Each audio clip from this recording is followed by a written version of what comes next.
누가복음 7장 1절에서 17절까지 말씀 제가 받들어 읽겠습니다. 예수께서 모든 말씀을 백성에게 들려주시기를 마치신 후에 가버나움으로 들어가시니라.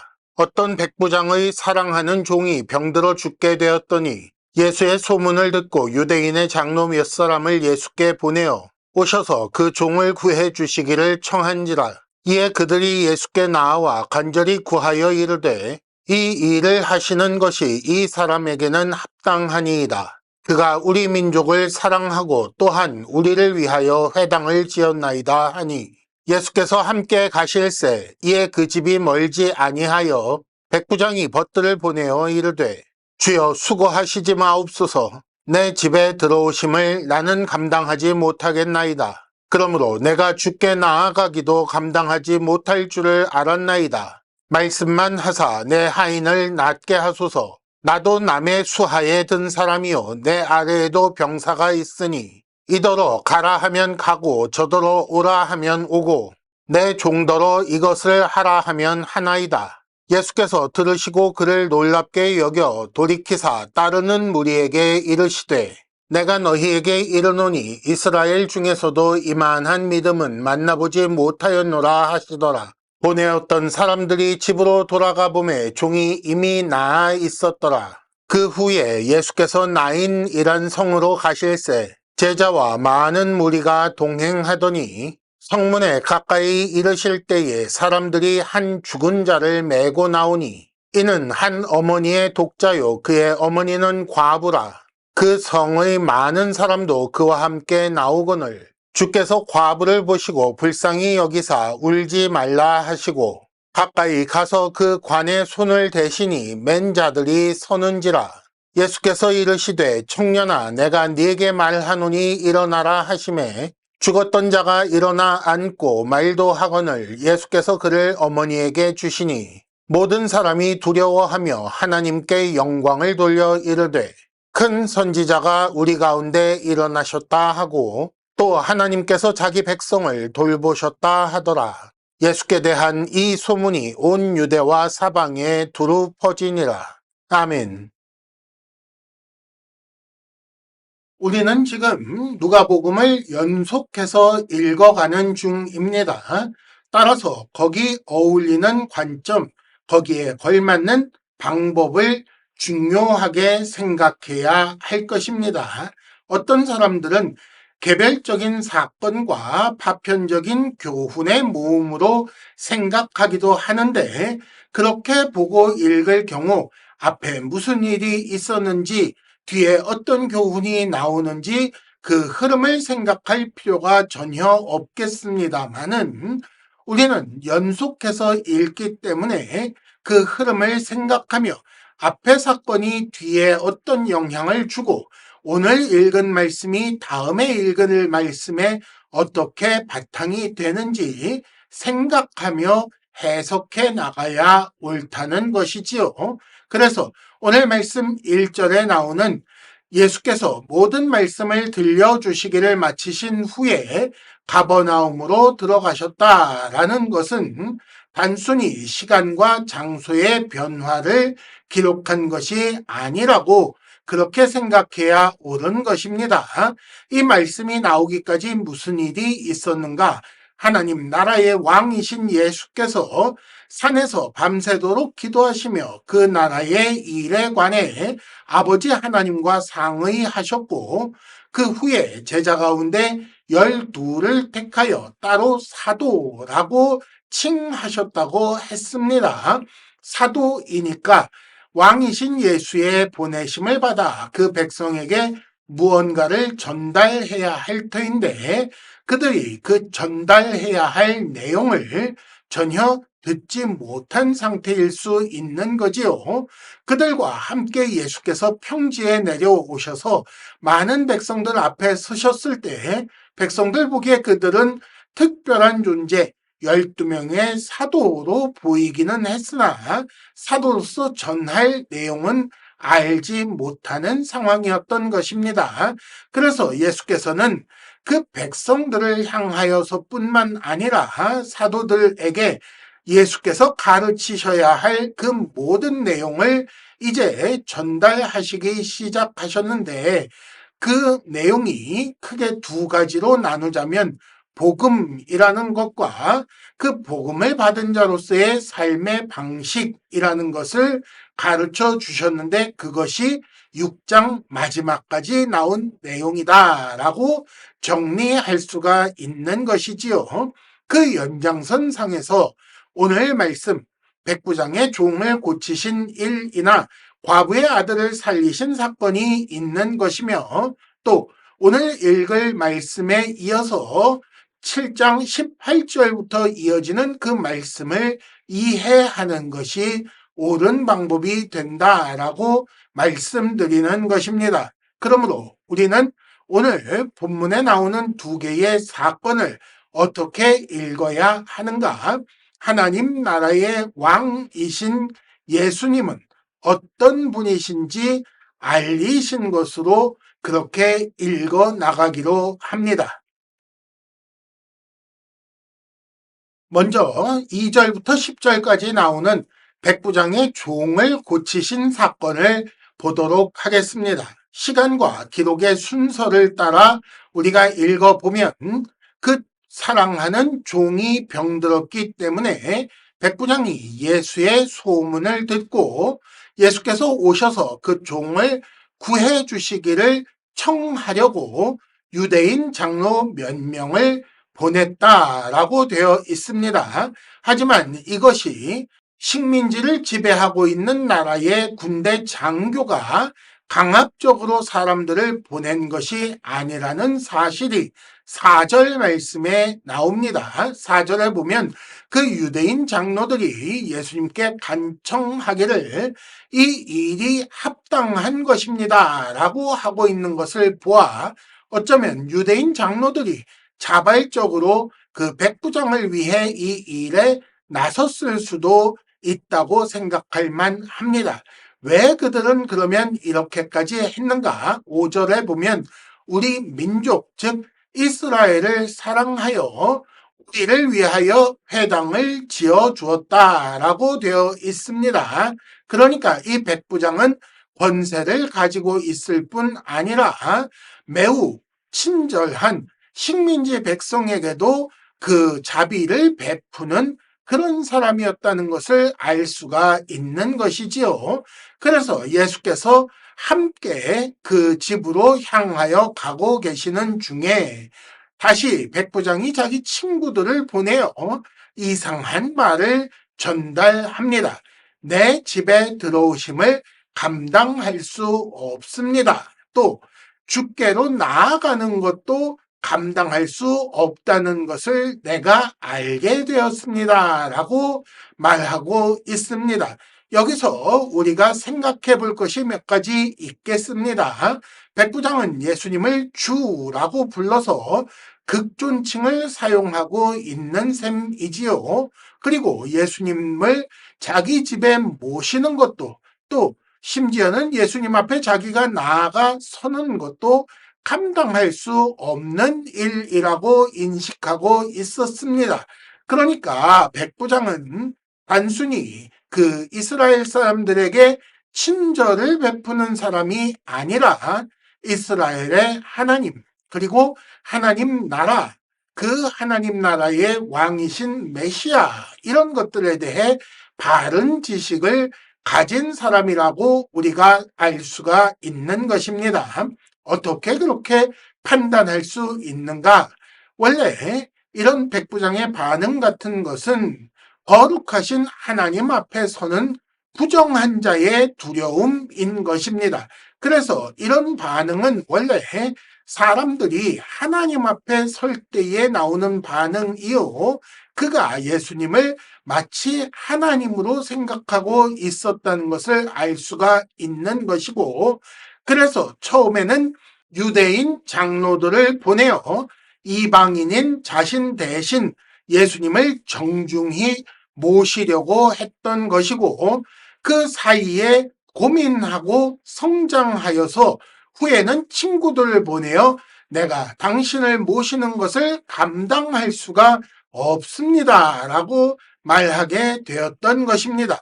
높으신 분이지만 모실 만한 분이라고 생각했던 데서 감히 그 앞에 서는 것조차 할 수 없다라고 생각하는 데까지 자라났던 것입니다. 그리고 자신의 군인으로서의 경험, 자기가 속한 세상에서 경험했던 일들에 비추어서 영적 세계인 하나님 나라 역시 왕이 명하시면 그 나라에 속한 모든 것들은 움직이게 되어 있다라고 생각하여 그래서 말씀만 하사 고치시옵소서라고 할 수 있었던 것입니다. 그 결과 사람들이 돌아가 보니 그 종은 이미 나은 상태였다고 말씀하고 있는 것입니다. 그렇다면 9절에 예수께서 말씀하시기를 이스라엘 중에 이만한 믿음을 만나보지 못하였다라는 말씀은 왜 하신 것이며 무슨 뜻일까요? 그의 믿음이 참으로 대단하니 그가 비록 이방인이지만 병 고치는 복을 주겠다라는 그런 말씀일까요? 그렇다면 왜 백부장의 믿음 때문에 종의 병이 나은 것이겠습니까?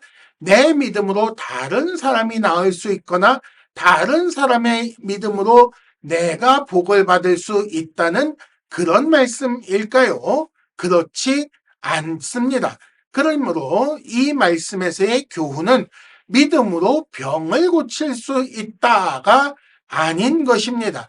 이 사건의 가장 큰 수혜자, 직접적인 수혜자는 병 고침을 받은 종이 아니라 그 믿음을 인정받은 백부장이라고 해야 할 것입니다.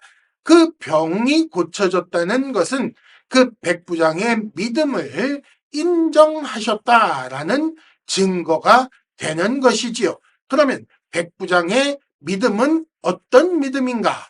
예수에 대해 바로 알고 바로 믿는 것인데 그 예수님을 보내신 하나님, 그 하나님께서 이루시는 나라에 대해 바르게 지식하고 있었던 것이며 그 예수님의 주시는 복이 단지 병을 고치는 정도의 그런 능력을 보이시는 것이 아니라 그가 그 나라를 참으로 통치하시는 분이다.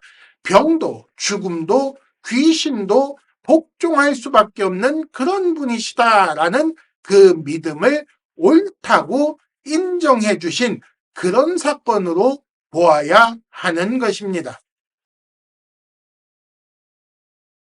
이어서 11절부터 17절까지에는 과부의 아들을 살리신 일이 기록되어 있습니다.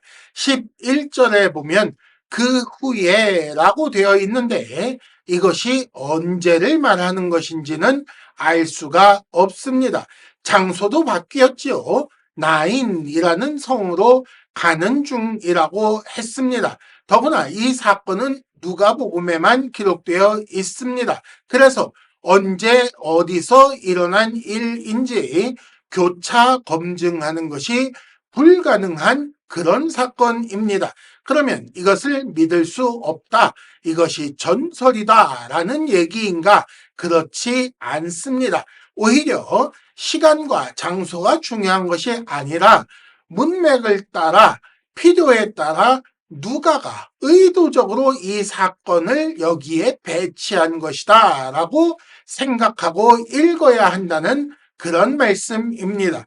사건의 시작은 11절 예수께서 많은 무리와 함께 나인이라는 성으로 가고 계실 때 12절 죽은 자를 메고 나오는 행렬과 우연히 마주친 데서 시작합니다. 만일 평범한 장례 행렬이었다면 아마도 그냥 지나칠 수도 있었을 것인데 왜 예수께서는 멈추셨는가? 13절 과부를 불쌍히 여겼기 때문입니다. 왜 불쌍히 여기셨는가? 모든 죽음을 불쌍히 생각할 수도 있었겠지만 그러나 그 과부가 독자를 가지고 있다가 그 독자가 죽었기 때문에 라고 나와 있습니다. 과부는 이미 남편을 잃었고 그래서 하나 있는 아들에게 의지하여 살고 있었는데 그 하나 있는 아들마저 죽었고, 그래서 더 이상은 이 땅에서 그 누구에게도 어디에도 의지할 수 없는 상태가 된 것입니다. 그래서 나인성 사람들이, 그 마을 사람들이 많이 함께하고 있었다고 했습니다. 마치 세상을 잃은 것처럼 완전한 절망 가운데 있는 과부를 도무지 위로할 방법이 없기 때문에 그저 함께 있어 주기라도 해야겠다고 생각했을 수도 있습니다. 이런 사정을 아신 예수께서는 그 죽은 청년을 향하여 일어나라 라고 말씀하셨습니다. 그리고 그 청년이 살아나자 그를 어머니에게 주셨다라고 했습니다. 그러면 이 기적 사건에 대한 반응은 무엇이었을까요? 과부가 처음부터 예수님께 살려달라고 요청하지도 않았던 것처럼 그 과부도, 그리고 독자도 전혀 아무런 반응도 기록되어 있지 않습니다. 어쩌면 모든 사람들이 두려워하며 하나님께 영광을 돌렸다라는 데에 과부도 독자도 포함되어 있을 수도 있겠습니다만은, 어쨌든 개인의 반응이 철저하게 가려져 있다는 것을 주목하시기를 바랍니다. 여기서 오히려 그렇게 개인의 반응이 가려져 있기 때문에 그로 말미암아 모든 사람들의 반응이 도드라지고 있는 거지요. 큰 선지자가 우리 중에 일어났다. 그리고 하나님께서 자기 백성을 돌보셨다라는 이 말이 좀 더 강조되고 있는 것입니다. 즉, 하나님께서 자기 백성을 돌보시기 위해 큰 선지자를 보내셨다라는 반응이 나타났다는 것입니다. 이 사건을 그러면 우리는 어떻게, 뭐라고 해석해야 하는가? 누가가 왜 여기에 이런 사건을 기록하고 있는가? 앞의 사건의 백부장과 같은 겸손함이나 바른 지식이나 특별히 믿음 같은 것들은 여기에 전혀 나타나지 않습니다. 심지어 예수님을 향하여 살려달라, 구해달라고 요청하는 일도 없습니다. 단지 예수께서 먼저 과부를 불쌍히 여기신 것이고, 그래서 그 아들을 살려주셨던 것입니다. 그렇다면 누가는 왜 이런 사건을 여기에 기록하고 있는가? 앞의 사건, 백부장 사건에서 나타난 바 우리가 주목할 만한 인간적인 부분들을, 그 모두를 주목하지 말라라고 말하고 있는 것입니다. 그 백부장의 겸손이든 바른 지식이든 믿음이든 그것은 우리가 주목할 수 있는 것이 아니라고, 오히려 예수님께만 주목해야 한다고 이 사건을 기록하여 말하고 있는 것입니다. 이제 이 두 사건 속에 나타난 사람들의 모습을 살펴보시기 바랍니다. 유대인 장로가 있고 이방인 백부장이 있습니다. 그 백부장이 사랑하는 종이 있지요. 또 사랑받던 독자가 있습니다만은, 그러나 그 외아들은 죽었습니다. 그리고 그 죽음으로 인해 불쌍하게 된 과부도 있고, 그 과부를 위로할 방법이 없는 그 힘없는 마을 사람들이 있습니다. 이 사람들을 보면 율법을 가진 자도 있고 가지지 못한 자도 있습니다. 자유인도 있고 종도 있습니다. 지위가 높은 사람도 있고 낮은 사람도 있으며, 남자와 여자, 나이 든 사람과 젊은 사람, 이렇게 다양한 사람들이 있습니다만은, 그러나 모두가 불쌍한 사람입니다. 예수께서도 만나보지 못했다 할 만한 그런 믿음이 있든지, 혹은 살려달라고 말하는 것조차 할 수 없는 그런 지경이든지, 그 모든 사람들이 불쌍한 존재라는 사실을 주목하시기를 바랍니다. 그들은 왜 불쌍하게 되었는가? 죽게 되었거나 이미 죽었기 때문입니다. 지금 그렇게 되지 않았다 할지라도 그렇게 될 것이기 때문에 그렇습니다.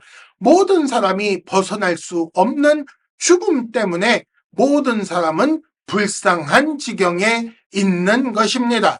그러면 그 문제를 누가 해결할 수 있는가? 바로 예수님입니다. 예수를 만나도 해결되지만 예수를 만나지 않아도 해결되는 것입니다.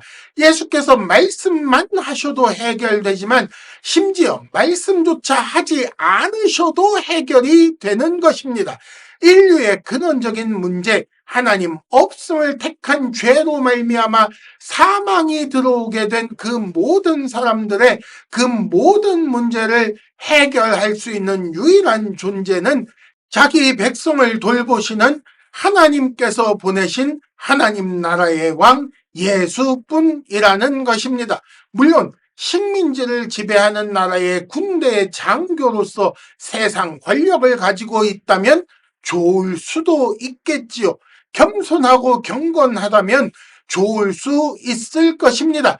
예수에 대하여, 하나님 나라의 메시아에 대하여 그가 병이든 사망이든 말씀만 하시면 해결할 수 있다는 사실을 알고 믿는 것, 그것도 좋은 일이고, 그런 믿음을 인정받고 그래서 다른 사람들에게 모범이 되는 것도 좋은 일이라고 할 수가 있습니다. 구해 주십시오라고 청하는 것도 더없이 좋은 일일 수 있는 것이지요. 그러나 그렇지 않더라도 지식도 없고 심지어 믿음도 없을지라도 울기만 할지라도 심지어 살려달라는 말도 할 수 없을지라도 예수께서는 불쌍히 여기시며 하나님께서는 자기 백성을 돌보시는 분으로서 그런 예수를 우리에게로 보내주시는 그런 분이라는 것입니다. 하나님은 불쌍한 자기 백성을 돌보시며 이를 위해 자기 나라를 회복하시며 그 나라의 왕으로 예수를 세우시고 그 왕을 선지자로 보내시는 분입니다. 이 메시아 예수를 통해 그 나라에 들어가는 자는 예수를 통해 모든 비참한 것을 해결받게 되는 것입니다. 그 나라는 나병에 걸려서 부정하다고 여김받는 자도, 중풍에 걸려서 전혀 움직일 수 없는 자도, 그뿐 아니라 심지어는 이방인도, 종도, 이미 죽은 사람이라도 예수로 인해 들어갈 수 있는 나라이며 그 나라의 왕이신 예수께서는 이런 사건을 통해 친히 하나님 나라의 이런 특징들에 대해 우리에게 가르쳐 보여주고 계셨던 것입니다. 그러므로 예수를 병 고치는 의사 정도로 생각할 수 없습니다. 우리는 감히 그 앞에 설 수도 없는 주이시며 하나님이시며 메시아이신 분이 바로 예수입니다. 보이는 세상뿐 아니라 영적 세상까지 귀신과 병, 거기에 더하여 심지어 사망까지도 그의 말씀에 복종할 수밖에 없는 왕이신 분이 바로 예수입니다. 그리고 무엇보다 우리를 불쌍히 여겨 돌보시는 분이 예수입니다. 살려달라고 말하지 못해도, 먼저 예수께 나아가지 못해도, 구원을 청하지 못해도, 아무것도 하기 전에 먼저 우리를 사랑하시고 구원하시는 분이 예수인 것입니다. 우리는 이미 그의 위로의 손길 안에 있습니다. 우리의 왕이신 예수께서는 자기 백성인 우리를 돌보시는 분입니다. 죽게 되는 것이든 죽는 것이든 이제는 더 이상 아무것도 아닙니다. 이 모든 것이 예수로 말미암아 해결되었기 때문입니다. 그러므로 예수께서 전하신 말씀뿐 아니라 그가 행하신 모든 일이 그리고 그분 자신이 우리에게는 복음, 기쁜 소식입니다. 이것이 예수께서 사도에게 전해주신 것이며 제자가 다시 그의 제자에게 전달한 것이며 결국 우리에게까지 전해진 복음인 것입니다.